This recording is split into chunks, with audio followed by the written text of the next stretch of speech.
Shalom Bapak Ibu dan Saudara terkasih dimanapun berada. Bagaimana keadaannya hari ini? Kiranya semangat dari anugerah Tuhan Yesus Kristus senantiasa menyertai setiap langkah hidup yang kita jalani.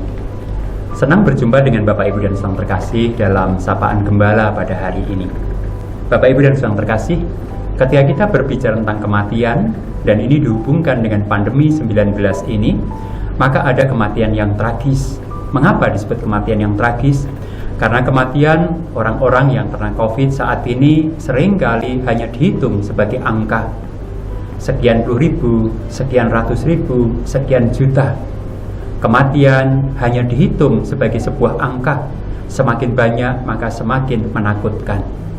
Belum lagi bagaimana saudara-saudara kita yang terkena COVID itu ketika dimakamkan. Mereka dimakamkan tanpa orang-orang terkasih. Mereka dimakamkan tanpa disertai dengan ritual-ritual keagamaan yang seringkali mengingatkan betapa hidup dan kematian itu berharga. Kematian yang tragis ditambah lagi dengan sikap orang-orang yang ada di sekitarnya. Bagaimana kemudian juga orang-orang terkasih merasakan luka karena kematian itu. Lalu bagaimanakah cara kita agar kita bisa menghadapi kematian orang-orang terkasih atau berpulangnya orang-orang yang kita cintai oleh karena berbagai hal, salah satunya oleh karena COVID ini. Mari kita belajar dari kebenaran firman Tuhan. Sebelumnya mari kita berdoa. Bapa Surgawi, kami mengucap syukur untuk hidup yang Bapa anugerahkan.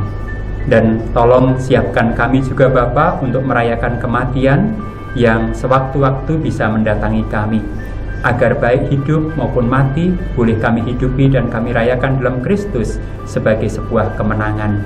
Mampukanlah kami untuk belajar dari kebenaran firman-Mu, sehingga firman-Mu itu akan menolong kami, menerangi kami, menuntun kami untuk sungguh-sungguh terus merasakan anugerah Kristus dalam kehidupan kami. Dalam nama Tuhan kami Yesus Kristus kami berdoa. Amin. Bapak Ibu dan Saudara terkasih, bagaimana sikap Yesus terhadap kematiannya? Yesus tahu kapan ia mati dan Yesus tahu bagaimana ia mati. Pertanyaannya adalah bagaimana ia menghadapi kematian itu. Injil Yohanes pasal 12 ayat 33 mengatakan demikian. Ini dikatakannya untuk menyatakan bagaimana caranya ia mati. Saya ulangi sekali lagi. Ini dikatakannya untuk menyatakan bagaimana caranya ia akan mati. Bapak Ibu dan Saudara terkasih, Kristus tahu bagaimana caranya ia akan mati, yaitu disalibkan. Sebuah kematian yang menggambarkan hukuman dari pemerintah Romawi sekaligus kutukan dari Allah. Karena terkutuklah orang-orang yang mati, yang tersalib, yang ada di antara langit dan bumi. Yesus tahu bahwa kematian itu adalah hukuman dan kutukan, dipandang dari sudut manusia maupun dari keyakinan orang-orang Yahudi. Tetapi apakah kemudian ia undur dari kematian itu? Tidak. Justru ia memandang kematian itu sebagai sebuah kemuliaan. Injil Yohanes secara khusus mengatakan Yesus ditinggikan ketika disalibkan. Dan ketika ditinggikan maka di situ kemuliaan itu terpancar. Kemuliaan untuk Kristus, kemuliaan untuk Allah, dan anugerah untuk manusia. Pertanyaannya, bagaimana kematian di atas kayu salib itu bisa dipandang sebagai sebuah kemuliaan? Kematian di atas kayu salib itu menjadi sebuah kemuliaan karena Kristus hadir di kayu salib bukan sebagai kurban. Yesus menghadirkan dirinya sebagai seseorang yang mengorbankan dirinya agar melalui kematiannya di atas kayu salib rencana Allah terwujudkan, Allah dimuliakan, dan manusia mendapatkan anugerah. Yesus mati di atas kayu salib karena ia taat kepada apa yang direncanakan Bapa. Ia bersedia menjadi anak tunggal yang dikaruniakan Bapa kepada dunia ini. Oleh karena itu kematiannya di atas kayu salib adalah sebuah kesempatan di mana ia ditinggikan, di mana ia memuliakan dan dimuliakan, sekaligus di mana ia menganugerahkan kehidupan kepada Bapak, Ibu, saudara saya, dan dunia. Nah, Bapak, Ibu, dan saudara terkasih, Lalu bagaimanakah agar kematian dalam kehidupan kita ini bukan lagi menjadi sebuah kematian yang tragis, tetapi menjadi sebuah kematian yang memuliakan Allah, yang menghadirkan anugerah. Oleh karena itu, Bapak, Ibu, dan saudara terkasih, mari kita sikapi setiap kematian dan setiap kehilangan dalam sikap sebagai orang percaya. Kita bukanlah kurban keadaan, kita bukanlah kurban pandemi. Berbagai cara kematian termasuk pandemi, orang Jawa mengatakan itu hanya sebuah jalaran atau sebuah alat.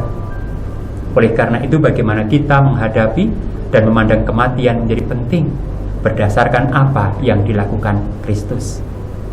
Mari kita memandang kematian sebagai sebuah perjalanan di mana kita akan berjumpa dengan Allah dalam kemuliaannya.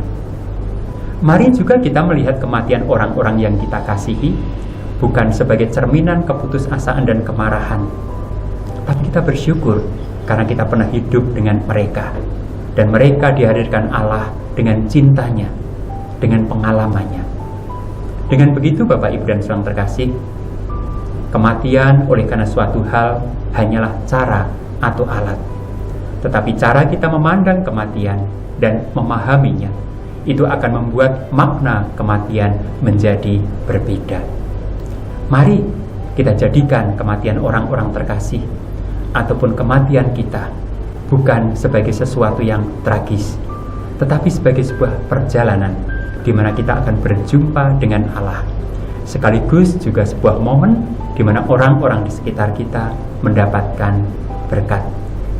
Maka melaluinya, bagaimanapun, dimanapun, kapanpun Allah memanggil setiap kita, kematian tidak akan kita biarkan menjadi kematian yang tragis.